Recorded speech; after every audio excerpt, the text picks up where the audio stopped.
विषय वाणिज्य व्यवस्था और संचालन, चैप्टर 4 व्यवस्था तंत्र। मैं आपकी टीचर योगी स्नेहलता। विकेंद्रीकरण।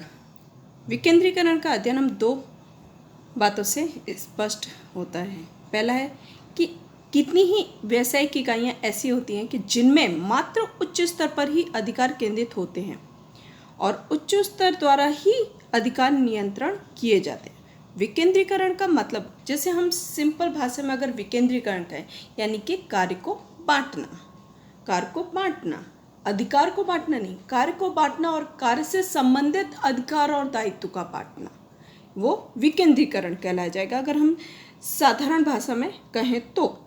दूसरा है कितने भी व्यावसायिक इकाइयाँ में हर स्तर पर कार्यरत कर्मचारियों को अमुक निर्णय लेने का अधिकार दिया जाता है। यह अपने कार्य के संदर्भ में योग्य निर्णय लेने के लिए स्वतंत्र होते हैं, यानी कि जितना उनको कार्य दिया जाता है उतने ही उस कार्य से संबंधित उनको अधिकार दिए जाते हैं, जिससे वो उस कार्य से संबंधित जितने निर्णय हैं वो सही समय पे निर्णय ले सकें और कार्य को पूर्ण कर सकें। यानी कि सिर्फ कार्य हेतु जो अधिकार हैं उतने ही इसमें विकेंद्रीकरण में दिए जाते हैं। बाकी सभी कार्य के अधिकार दिए जाते हैं, पर उत्तरदायित्व तो जो उच्च स्तर है वो ही रहेगा।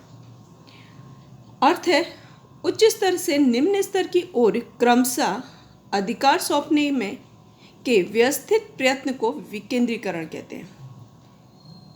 अर्थ है फिर से, उच्च स्तर से निम्न स्तर की ओर क्रमशः अधिकार सौंपने के व्यवस्थित प्रयत्न को विकेंद्रीकरण कहते हैं। व्याख्या हेनरी फ्योल के अनुसार डेफिनेशन दी गई है।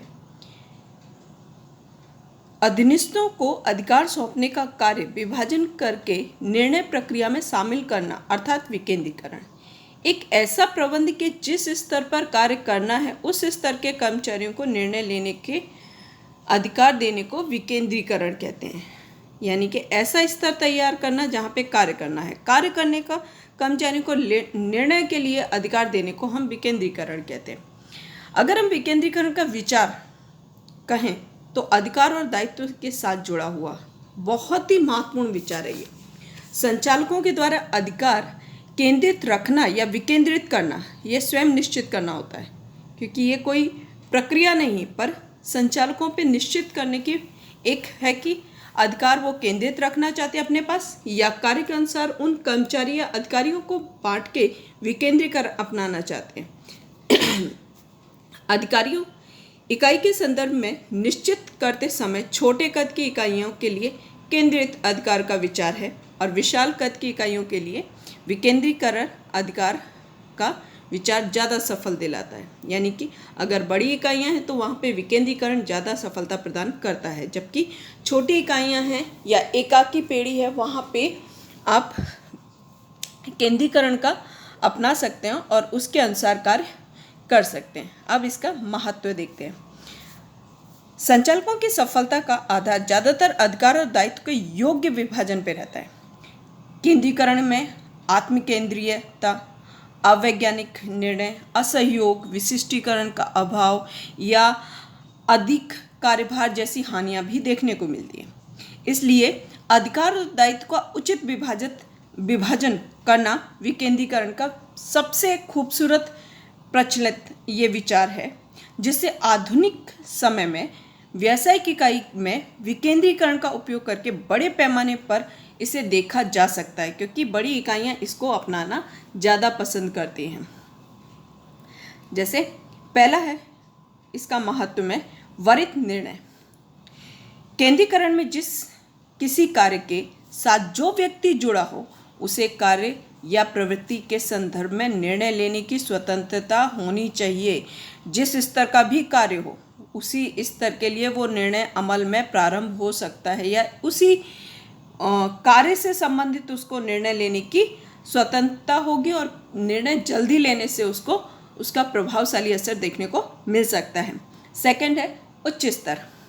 उच्च स्तर के कार्यभार में कमी। उच्च स्तर ऐसा है जहाँ पे ज़्यादातर नीति विषयक निर्णय लिए जाते हैं और विकेंद्रीकरण द्वारा मध्य स्तर और निम्न स्तर के विविध निर्णय लेने का अधिकार दिया जाता है। इसके वजह से संचालकों की कमी में या कार्यभार की में कमी आती है। अभिप्रेरणा में वृद्धि होती है। विकेंद्रीकरण से कर्मचारियों के आत्मगौरव और अभिप्रेरणा में वृद्धि होती है। उच्च स्तर द्वारा मध्य स्तर और निम्न स्तर के कर्मचारियों को जिस भी कार्य संबंधी निर्णय लेने की स्वतंत्रता दी जाती है, तो उनमें एक उनका खुद के गुण का विकास होता है, जिससे कहते हैं हम निर्णय लेने में सफलता या निर्णय लेने में उनकी विश्वास है उसमें वृद्धि होती है। अलग अलग परिस्थितियों में उन्हें कैसे निर्णय लेना है, कितना निर्णय लेना है, वो निर्णय जो ले रहे हैं वो सही होगा क्या नहीं होगा, उन सभी का अनुभव उस समय वो करते हैं, उसका वो विकास होता है। चौथा है संचालकीय प्रतिभा का विकास। विकेंद्रीकरण में मध्य और निम्न स्तर के कर्मचारियों उनके अधिकार के अनुरूप निर्णय लेते हैं और उसके परिणाम संबंधी दायित्व स्वीकार करते हैं, जिन किसी कार्य के लिए स्वतंत्रता दी जाती है उसे अधीनस्थों का नेतृत्व करना, उनके मध्य संकलन साधना, स्वयं के कार्य का आयोजन करना, नियंत्रण बनाए रखना जैसी योग्यता विकसित होती है। क्योंकि जब ये कार्य कर रहे थे, अलग अलग परिस्थितियों में कर्मचारी कार्य कर रहे थे, तो उनमें इन सभी योग्यताओं की प्रतिभा का विकास करने का अवसर प्रदान होता है, जिससे संचालकों का निर्माण होता है नए नए, और उसी कर्मचारियों में से संचालक भविष्य में बनने की तैयारी होती है। प्रभावशाली निर्णय या प्रभावशाली नियंत्रण। प्रत्येक स्तर में कर्मचारियों के पास पर्याप्त अधिकार होने से कर्मचारी अधीनस्थों की गलती के लिए दंडात्मक कदम उठाना सरल हो जाता है, जिसके कारण प्रभावशाली अंकुश बना रहता है। क्योंकि उन्हें पता होता है कि हमने किस व्यक्ति को या किस अधिकारी को जो कार्य दिया उसने गलती की है, तो उसी व्यक्ति या उसी अधिकारी को ही सिर्फ दंड देना रहता है। नेक्स्ट है संवादितता का सर्जन। विकेंद्रीकरण के द्वारा प्रत्येक स्तर कार्यरत कर्मचारियों को निर्णय प्रक्रिया में शामिल करके विशेष महत्व देते हैं। प्रत्येक स्तर के अधिकारी और कर्मचारी अर्थात आदेश देने वाला और सहायक दोनों के मध्य विचारणा द्वारा योग्य निर्णय लिए जाते हैं। इस प्रकार या इस प्रक्रिया के दौरान प्रत्येक समूह एक दूसरे के संपर्क में होते हैं, सहयोग का वातावरण सर्जन होता है और संवादितता का सर्जन होता है। अब महत्व है तो उसकी सीमाएं भी होती हैं। सीमाएं जहां बहुत छोटे पैमाने पर व्यवस्था तंत्र की रचना करनी होती है, वहाँ व्यवसाय के रहस्यों की सुरक्षा कठोरता से बनी रहती है। करनी आवश्यकता हो ऐसी परिस्थितियों में विकेंद्रीकरण नहीं अपनाया जा सकता। अगर वही बड़े पैमाने पे तो वहाँ पे इन सब चीज़ों की गोपनीयता बनाना मुश्किल पड़ता है। कई बार सामान्य नीति के अमल के भी अभाव में संकलन का अभाव या विकेंद्रीकरण असफल हो जाता है। तो ये उसकी सीमाएं हैं। नेक्स्ट है अधिकार सौंपना। अधिकार सौंपना नीति की दृष्टि से अधिकार अर्थात नियम अनुसार कदम उठाने का अधिकार, परंतु व्यावसायिक इकाई में संचालन की दृष्टि में रखे तो अधिकार अर्थात आदेश देना और उसका पालन हो ये देखने का कार्य या अधिकार। अब इसकी व्याख्या हम देखते हैं। लुईस एनल के अनुसार अधिकार सौंपना अर्थात अधिकार सौंपना ऐसी प्रक्रिया है कि जिसमें संचालक अपने को प्राप्त अधिकार में से अपने सहायकों को कार्य कर्तव्य के साथ अधिकार सौंपता है और सहायक अन्य व्यक्ति के सहयोग से कार्य को अमल करने के उद्देश्य से इसको सचेतता से स्वीकार करता है, उसे हम अधिकार सौंपना कहते हैं। अधिकार सौंपना विचार एक गंभीर विचार है। सहायकों को अधिकार देना, उसके पास से कार्य के प्रति सहायकों को दायित्व देना, परिणाम में अंतिम जो होगा वो उत्तरदायित्व तो उच्च अधिकार ही रहेगा। अधिकार सौंपना दायित्व से मुक्ति का मार्ग नहीं होता है, वो उत्तरदायित्व तो उच्च अधिकारी ही रहता है या उच्च स्तर ही रहेगा। अब इसका महत्व। अधिकार सौंपना उच्च संचालकों को कार्य की राहत देता है। कार्य से राहत दे देगा, जिसके कारण नीति विषयक निर्णय और दूसरे कार्यों में वो ध्यान केंद्रित कर सकते हैं। संचालक कार्यक्षम स्वरूप से हो, इसलिए कहा जाता है कि अधिकार संचालन की चाबी है। अधिकार संचालन की चाबी है, जबकि अधिकार सौंपना व्यवस्था तंत्र की चाबी है। अधिकार संचालन की चाबी है, जबकि अधिकार सौंपना व्यवस्था तंत्र की चाबी है। अब इसका पहला महत्व है कार्यक्षम संचालन। अधिकार सौंपने के कारण इकाई के उच्चतर पर कार्यरत अधिकारियों के कार्यों में कमी आती है। दैनिक कार्यों में अन्य स्तर के कार्य सौंपने से उच्च स्तर को संचालक निर्णय विषयक ध्यान लेने में लक्ष्य प्राप्त कर सकते हैं, जिसके कारण संचालक या संचालन कार्य प्रभावशाली बनता है। कर्मचारियों का विकास होता है, क्योंकि जब उच्च स्तर से अपने जो भी कार्य हैं निम्न स्तर को दिया जाता है तो उनमें आत्मविश्वास में वृद्धि होती है। बार बार एक ही प्रकार के निर्णय लेने से उनमें निर्णय शक्ति अधिक से अधिक और तर्क संगत और प्रभावपूर्ण बनती है। अभिप्रेरणा।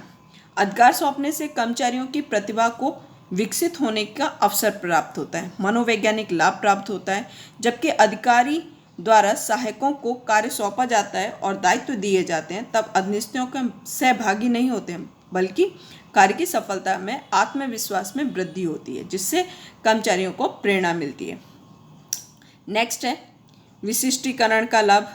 इकाई में कार्यरत सभी व्यक्तियों के पास सभी प्रकार के कार्यकुशलता या क्षमता न हो, यह स्वाभाविक है। अधिकार सौंपने के कारण अलग अलग व्यक्तियों का कार्य का दायित्व अधिकार दिए जाते हैं। हर व्यक्ति योग्यता, कुशलता और ज्ञान के अलग अलग होने से विशिष्टता या विशिष्टीकरण का लाभ प्राप्त कर सकता है। संकलन। अधिकार सौंपने के कारण अधीनस्थ और उच्च अधिकारी जैसे संबंध स्थापित होते हैं। निम्न स्तर के कर्मचारियों को अपने कार्य का निर्णय लेने में स्वतंत्रता प्राप्त होती है, जिसका सुझाव और सफलता ध्यान में लिया जाता है। उनके मतों के भी निश्चित स्थान होता है, जिससे इकाइयों के आंतरिक जो ढांचा है या ढांचाकीय संबंध है उसमें विकास होता है और संकलन का कार्य प्रभावशाली पूर्ण रूप से पूर्ण होता है। विस्तार का अवसर। विस्तार का अवसर। अधिकार सौंपने से के द्वारा इकाई में कितने ही कार्य सहायकों द्वारा सौंपकर उच्च संचालक व्यावसायिक इकाई के विस्तार का विचार कर सकती है। इसके द्वारा उसमें विस्तार में वृद्धि होती है और लक्ष्य प्राप्ति सरल होती है।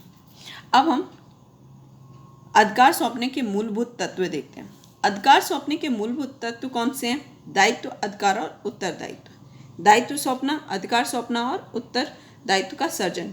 विद्यार्थियों, जो ये आकृति बनी आपको ऐसी आकृति बनाने की रहेगी और ये काफ़ी महत्वपूर्ण है, एग्जाम में पूछा जाता है, इसलिए खास आप लोग इसको ध्यान में रहेंगे। इसमें भी लुईस एनल ने अधिकार सौंपने के विषय में बताते हुए कहा है कि अधिकार सौंपना ये अन्य व्यक्तियों को अधिकार और दायित्व सौंपना प्रभावशाली दिखाने के लिए उत्तरदायित्व की स्थापना करता है।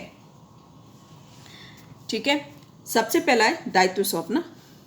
दायित्व उच्च अधिकारी द्वारा किसी कार्य के लिए विभाजित किया गया कर्तव्य है। कोई निश्चित कार्य को पूर्ण करने के लिए कार्य सौंपा ना आवश्यक हो तो यह वह दायित्व है। दायित्व के कारण आदेश देने वाला और अधीनस्थ के संबंध स्थापित होते हैं, क्योंकि अधीनस्थ आदेश देने वाले द्वारा सौंपे गए सभी कर्तव्यों का पालन करने वाला है।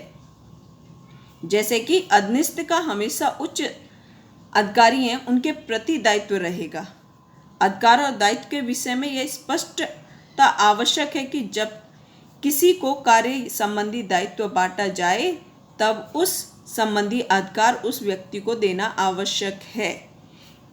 इसके लिए अधिकार अनुसार दायित्व देने का विचार ही हिमायती रहता है। हाँ, लेकिन दायित्व के अनुसार अधिकार दिए जा रहे हैं, उनका दुरुपयोग होने की संभावना ज़्यादा रहता है। इसलिए इसके विपरीत यदि दायित्व के प्रमाण में अधिकार दिए जाएं और प्रभावशाली रूप से उसका उपयोग ना हो सके, ये भी एक उसका एक कमी हम देख सकते हैं। दूसरा है अधिकार सौंपना। अधिकार एक ऐसा हक है जिसके द्वारा अन्य से कार्य लिया जा सकता है। संचालकों की ओर से सहायकों को जो कार्य सौंपे गए हों उन्हें अच्छी तरह से पूर्ण करने के लिए आवश्यक अधिकार देने चाहिए। अधिकार सौंपना उच्च से निम्न की ओर होता है, जिसमें सामान्य रूप से निर्णय और आदेश देने का अधिकार दिया जाता है। अधिकार सौंपने के विषय के लिए हो सकता है, विविध विषय हो सकते हैं जिससे उनके अलग अलग कार्य पूर्ण किए जा सकते। उत्तरदायित्व का सर्जन। अधीनस्थों के द्वारा किए गए कार्यों का उत्तर देने का दायित्व निकट जो अधिकारी है उसका होता है, जिसे हम उत्तरदायित्व कहते हैं। इस अधीनस्थों को उनका उच्च अधिकारियों निस्संदेह सौंपे गए कार्य के लिए अधिकार और दायित्व देना है। इसके बावजूद उनके अंतिम परिणाम के लिए अधिकारी ही उत्तरदायित्व रहेगा। अधिकार और दायित्व सौंपने के पश्चात जो अधिकार सौंपने वाले को देखना चाहिए, उसके अधीनस्थों को सौंपे गए कार्य को व्यवस्थित रूप से हो रहा है या नहीं हो रहा है, वो उच्च स्तर को देखना है और वही उसका उत्तरदायित्व रहेगा। अगर जो कार्य नहीं पूर्ण सही हुआ है तो वो उससे उत्तरदायित्व से मुक्त नहीं हो सकता, पर उत्तरदायित्व निम्न स्तर से उच्च स्तर की ओर जाएगा, यानी कि उत्तरदायित्व को सौंपा नहीं जा सकता है। स्पष्ट है कि उत्तरदायित्व को नहीं सौंपा जा सकता, लेकिन आप जो कार्य अपने अधीनस्थों से कराना चाहते हैं वो कार्य के अनुसार आप उसको दायित्व दे रहे हैं, तो उसके अनुसार उसको अधिकार भी उतने कार्य संबंधी दे रहे हैं कि आप उससे संबंधित कोई भी निर्णय ले सकते हैं। किसी तरीके का कार्य पूर्ण कंप्लीट होना है तो उसको आप उतना अधिकार दे रहे हैं, लेकिन वो कार्य हो रहा है या नहीं हो रहा है, कैसा हो रहा है, उसका अगर गलती होती है तो भी उच्च अधिकारी ही उसका उत्तरदायित्व रहेगा। या अच्छा हो रहा है तो भी उसका उत्तरदायित्व पूर्णतः उच्च स्तर ही रहता है। विद्यार्थी मित्रों, यहाँ पे ये चैप्टर पूर्ण होता है। Thank you.